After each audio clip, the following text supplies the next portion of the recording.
मनमोहन सिंह ने सबसे पहले सोने की खोज की थी।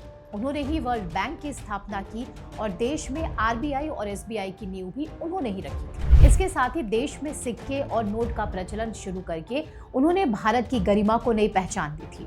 नोट गिनने वाली मशीन भी उन्होंने ही बनाई थी। आइए देखते हैं, मजा आएगा।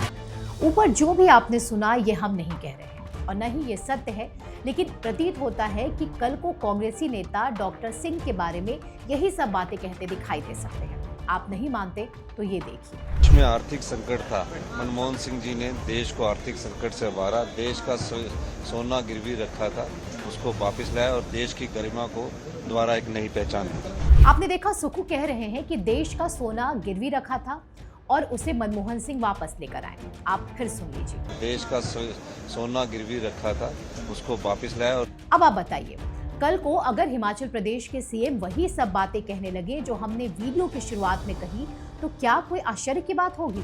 वे कह रहे हैं कि देश का जो सोना गिरवी रखा था उसे पूर्व पीएम मनमोहन सिंह वापस लाए थे, जबकि सच्चाई इसके बिल्कुल उलट है। जो भी थोड़ा बहुत राजनीति को फॉलो करता है वो जानता है कि देश का सोना डॉक्टर सिंह वापस नहीं लाए थे, उल्टा उन्होंने ही गिरवी रखा था। जी हाँ, रिजर्व्स मैनेजमेंट पॉलिसी के तहत जुलाई 1991 को रिजर्व बैंक ऑफ इंडिया ने 46.91 टन सोना बैंक ऑफ जापान और बैंक ऑफ इंग्लैंड के पास गिरवी रखा था और इसके बदले में $405 मिलियन का कर्ज लिया था। जब आरबीआई ने सोना गिरवी रखा था तब डॉक्टर सिंह देश के वित्त मंत्री थे। अब आप समझ गए होंगे कि सुक्खू एकदम झूठ बोल रहे हैं कि मनमोहन सिंह सोना वापस लाए थे। यहाँ एक और मजे की बात यह है कि सुब्रमण्यम स्वामी ये दावा करते हैं कि गोल्ड को गिरवी रखने की योजना उन्होंने बनाई थी। इसे अंजाम भले ही मनमोहन सिंह ने दिया, लेकिन योजना उनकी थी। हालांकि इसका क्रेडिट भी मनमोहन सिंह को ही दिया गया। इसी तरह से 1991 में जो आर्थिक सुधार हुए उनका भी पूरा क्रेडिट मनमोहन सिंह को दिया गया, जबकि सच्चाई ये है कि डॉक्टर सिंह वित्त मंत्री थे और उनके पीछे तब के पीएम पीवी नरसिम्हा राव मजबूती से खड़े रहे। इसलिए डॉक्टर सिंह सुधार कर पाए, लेकिन सोनिया गांधी राव से खुन्नस खाती थी। इसलिए कांग्रेस ने डॉक्टर सिंह को जानबूझकर बढ़ा चढ़ाकर इसका क्रेडिट दिया। यहाँ जिस बात पर कभी चर्चा नहीं होने दी गई वो ये कि अलग अलग कांग्रेसी सरकारों के दौरान मुख्य आर्थिक सलाहकार, reserve bank governor, planning commission के चेयरमैन वगैरह की भूमिका में 2.5 दशक तक रहकर देश की अर्थव्यवस्था का सत्यानाश इन्हीं मनमोहन सिंह ने किया था। इस बात पर सवाल उठने नहीं दिया गया कि आर्थिक सुधार की आवश्यकता आखिर पड़ी क्यों, कि देश को ऐसा कदम उठाना पड़ा। एक बात और समझिए, अकेले सुक्खू नहीं है जो मनमोहन सिंह के नाम पर इस तरह के झूठ फैला रहे हैं, बल्कि कांग्रेस पार्टी और उसका पूरा इकोसिस्टम पूर्व पीएम के दुखद निधन पर राजनीतिक रोटियां सेकता दिखाई दे रहा है। जयराम रमेश का ये ट्वीट देखिए। रमेश ने इसमें लिखा है कि कांग्रेस पार्टी ने डॉक्टर मनमोहन सिंह के स्मारक के लिए प्रधानमंत्री को पत्र लिखा था, लेकिन भारत सरकार इसके लिए जगह नहीं ढूंढ पाई। ये भारत के पहले सिख प्रधानमंत्री का जानबूझकर किया गया अपमान है। जयराम रमेश अकेले कांग्रेसी नेता नहीं है जो डॉक्टर सिंह के समाधि स्थल को लेकर राजनीति कर रहे हैं। पूरी कांग्रेस पार्टी इसी में जुटी है। सुप्रिया श्रीनेत का ये ट्वीट भी यही दिखाता है, जबकि सच्चाई ये है कि कैबिनेट मीटिंग के बाद गृह मंत्री अमित शाह ने डॉक्टर सिंह के परिजनों और कांग्रेस अध्यक्ष मल्लिकार्जुन खड़गे को ये जानकारी दे दी थी कि डॉक्टर सिंह के मेमोरियल के लिए सरकार जगह देगी, तब तक उनका अंतिम संस्कार कर दिया जाए। याद रखिए, ये वही डॉक्टर सिंह है जिन्होंने कहा था कि नरेंद्र मोदी का पीएम बनना देश के लिए डिजास्टर साबित होगा। Without discussing the merits of Mr. Narendra Modi, I sincerely believe that it would be disastrous for the country to have Narendra Modi as the Prime Minister. उनके इस बयान के बावजूद प्रधानमंत्री नरेंद्र मोदी ने मनमोहन सिंह के साथ सामान्य संबंध बनाए रखा और उन्हें हर समय सम्मान दिया। इसके बाद भी कांग्रेस के नेता लगे हैं कि सिख प्रधानमंत्री का सरकार अपमान कर रही है। पूर्व प्रधानमंत्री का अपमान कैसे किया जाता है, अगर ये जयराम रमेश और कांग्रेस नेताओं को न पता हो तो उन्हें अपनी नेता सोनिया गांधी से ये पता करना चाहिए। सोनिया गांधी ने ही देश में दलों के बीच इस अलिखित राजनीतिक परंपरा को तोड़ा, जिसके तहत किसी भी नेता के निधन पर राजनीति नहीं होती थी और पीवी नरसिम्हा राव के निधन पर जमकर राजनीति की गई। पूरा देश जानता है और हमने पहले भी आपको अपने वीडियो में बताया है कि कैसे सोनिया गांधी ने पूर्व पीएम पीवी नरसिम्हा राव के शव का अंतिम संस्कार भी दिल्ली में नहीं होने दिया था। दरअसल 23 दिसंबर 2004 को पीवी नरसिम्हा राव का दिल्ली में निधन हुआ था। राव का परिवार चाहता था कि उनका अंतिम संस्कार दिल्ली में ही किया जाए, लेकिन सोनिया गांधी इसके खिलाफ थी। विनय सीतापति ने अपनी किताब द हाफ लाइन में लिखा है कि जिस दिन राव का निधन हुआ उस दिन शाम को सोनिया गांधी भी डॉक्टर मनमोहन सिंह और प्रणब मुखर्जी के साथ उन्हें श्रद्धांजलि देने पहुंची। वे अपनी किताब में लिखते हैं कि कुछ सेकंड के मौन के बाद मनमोहन सिंह ने राव के बेटे प्रभाकर से पूछा कि आप लोगों ने क्या सोचा है। लोग कह रहे हैं कि अंतिम संस्कार हैदराबाद में होना चाहिए।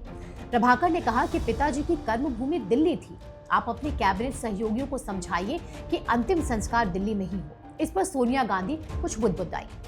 सोनिया गांधी के बुदबुदाने के बाद आंध्र प्रदेश के कांग्रेसी मुख्यमंत्री वाईएस राजशेखर रेड्डी ने राव के बेटे प्रभाकर को कई प्रलोभन दिए। मजबूरी में राव का परिवार मान गया और राव के शव को हैदराबाद ले जाने के लिए तैयार हो गया।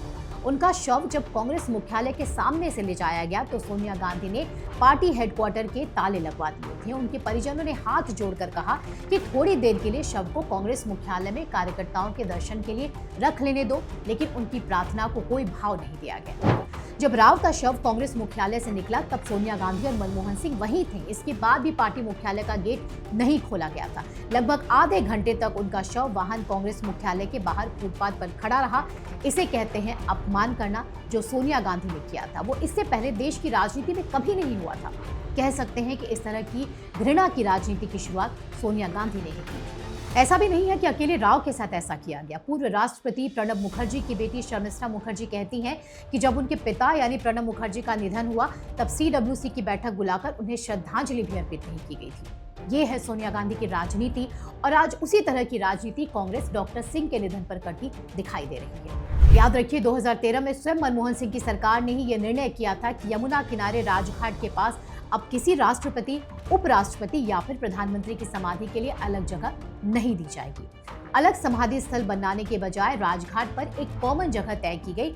इसे राष्ट्रीय स्मृति स्थल का नाम दिया गया और कहा गया कि अब यहीं पर राष्ट्रपति, उपराष्ट्रपति और प्रधानमंत्री की समाधि बना करेंगे। इसके पीछे तर्क ये दिया गया कि यमुना किनारे राजघाट पर जगह नहीं है। तो आइए जरा देख लेते हैं कि कितनी जगह में किसकी समाधि बनी है। राजघाट नाम से महात्मा गांधी की समाधि 40 एकड़ में बनी है। शांति वन के नाम से पंडित नेहरू की समाधि 52.6 एकड़ में बनी है।